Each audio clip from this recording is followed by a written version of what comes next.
शरीर में इंद्रियां हैं, स्नायु तंत्र आदि है, मस्तिष्क आदि है, और उसके कारण स्थूल अनुभव संभव है। स्थूल शरीर की अगर बात करें, सूक्ष्म शरीर की बात करें तो उसमें भी मिलती जुलती चीजें हैं, उपकरण है, वहां भी अनुभव संभव है, सूक्ष्म अनुभव संभव है। तो हम ये देखते हैं कि शरीर और अनुभव एक साथ ही मिलते हैं। यदि अनुभव हो रहा है तो कोई ना कोई शरीर भी मिल जाता है उसमें देखने को, क्योंकि शरीर के अभाव में अनुभव सीमित नहीं हो पाएगा। सीमित नहीं होगा तो अर्थहीन हो जाएगा, तो उसी को स्मृति, अर्थपूर्ण स्मृति नहीं बनेगी। शरीर हमें एक स्थायित्व देता है, बुद्धि का उपयोग करने का एक अवसर देता है, क्योंकि बुद्धि स्थिर होती है यदि अनुभव स्थिर हो। तो रोज रोज रोज आप उसी घर में रहे, वही खाना खाएं, वही लोग दिखे, तो बुद्धि में एक स्थिरता आती है, वो अब भटकती नहीं है। अब वो दुविधा में नहीं होती हो क्या रहा है, स्थिरता आती है। उसको जो भी रोज हो रहा है अनदेखा करती है, और फिर बुद्धि के पास एक समय बचता है जिसमें कि वो दर्शन, अध्यात्म आदि विषयों पर सोच सकती है। इसीलिए आपका जीवन यस अस्त व्यस्त हो, कि बहुत संसारिक समस्या आ रही हो, तो आप देखिए न मनन होता है, न श्रवण होता है, कुछ भी नहीं होता, न चेतना होती है, न साक्षी भाव होता है। तो ये स्थायित्व इस स्थायी जगत के कारण है, मृत्यु लोक के कारण। और इस जगत में रहने का एक ही उपाय है, शरीर धारण करना, नहीं तो जगत गया। शरीर गया तो जगत गया, और उस तरह की बुद्धि भी गई। तो ये महत्व है, देखिए महत्व है शरीर का।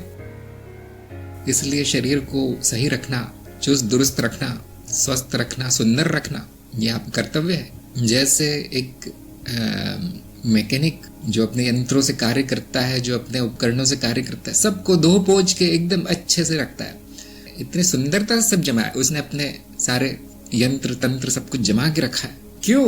क्योंकि कीमत जानता है उसकी, उसके बिना वो कुछ नहीं बना सकता। और जो लोग अपनी चीजें इधर उधर फेंक देते हैं, हम जानते हैं उनकी कलाकृति भी फेंकने लायक ही होती है।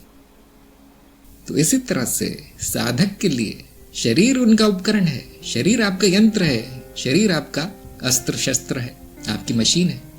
इसको सही रखना बहुत जरूरी है। अगर ये बात मुझे बचपन से बताई गई होती तो इतना समय नष्ट नहीं होता। या तो कुछ लोग पूरी तरह आसक्त हैं शरीर से, और कुछ लोग तो उसको पता नहीं भोग का साधन समझते हैं, कुछ लोग उसको कचरे का डब्बा समझते हैं। तो रोगी हो जाता है फिर शरीर, निरोगी नहीं रहता। और रोगी शरीर में ज्ञान नहीं हो सकता है कि इसकी अति हो सकती है, कि सारा ध्यान शरीर पर ही है, अब अध्यात्म के लिए कोई जगह नहीं बची जीवन में। तो शरीर को देखिए 2 रोटी और चावल चाहिए बस, और क्या चाहिए उसको। सुखी रहता है, स्वस्थ रहता है, सुंदर भी रहता है, साफ सफाई चाहिए। लेकिन लोगों का जीवन शरीर की पूजा में बीत जाता है उसको 2-3 कपड़े चाहिए बस, और लोगों की अलमारी में 100-200 रहते हैं, उनमें से एक भी उनको पसंद नहीं आता। इसलिए कहीं जाना हो, पार्टी हो, तो एक नया खरीदना जरूरी। तो ये है शरीर की पूजा, भौतिकवाद, भोगवाद। ये एक कह सकते हैं कि ज्ञान मार्ग में अति वर्जित है। इतना ही करना है जितने में काम हो जाए, और थोड़ा सा और कर दीजिए ताकि आपको बार बार ना करना पड़े। ज्ञान मार्ग में चित्तवृत्ति को बिल्कुल नहीं रोका जाता, बहुत प्राकृतिक है। प्रकृति ने जो बनाया है बिल्कुल सही है। ज्ञान लेने के बहुत और तरीके हैं, बुद्धि, तर्क, अनुभव आदि। गुरु से पूछिए, अपने चित्त में तोड़ फोड़ मत कीजिए, उसको रोकना नहीं है। अगर वो रुक गई तो उसको चलाने का प्रयास करना है। सही चलना आवश्यक है चित्त का, रोकना नहीं। शरीर का सही चलना आवश्यक है, उसी तरह चित्त का भी सही चलना आवश्यक है। सुंदर होना चाहिए आपका मन, मानसिक सुंदरता होनी चाहिए, सब कुछ व्यवस्थित होना चाहिए, उसमें कूड़ा कचरा नहीं होना चाहिए। इसलिए मैं देखता हूँ कोई कचरा जमा कर रहा है और दूसरों को भी परोस रहा है तो तुरंत उनको सत्संग से हटा दिया जाता है, कार्यक्रम से हटा दिया जाता है, क्योंकि अपना प्रदूषण वो बाहर फैला रहे हैं अंदर का।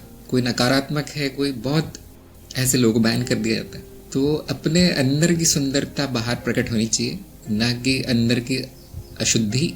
जिनको बोलने के बाद भी वो चुप नहीं होते, शांत नहीं होते, उनको शांत करना पड़ता है।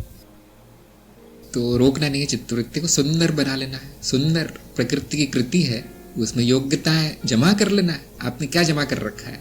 तरह तरह की मान्यताएं, तरह तरह के अंधविश्वास, तरह तरह के मूर्खतापूर्ण तर्क वितर्क, अहम भाव, श्रेष्ठता का भाव, दंभ, पता नहीं क्या क्या जमा है वहां पे। वही आपका जीवन चला रहा है। वो सब साफ करके अच्छी चीजें जमा करना है, अच्छी योग्यताएं जमा करना है। मैं कहता हूँ पसंदी जमा करना है तो अच्छी चीजें जमा कीजिए, सिद्धियां जमा कीजिए, और उसको लोगों की भलाई के लिए प्रयोग कीजिए। उनको निखारना है, उनको बढ़ाना है। ये चित्त इससे अच्छी मशीन नहीं है इस सृष्टि में, इससे बड़ा उपकरण नहीं है। इससे बड़ा गैजेट नहीं है जो आपको मिला है और आपने उससे क्या हाल किया है। आपने उसका प्रयोग भी अच्छे से नहीं किया, अभी तक सीखा भी नहीं।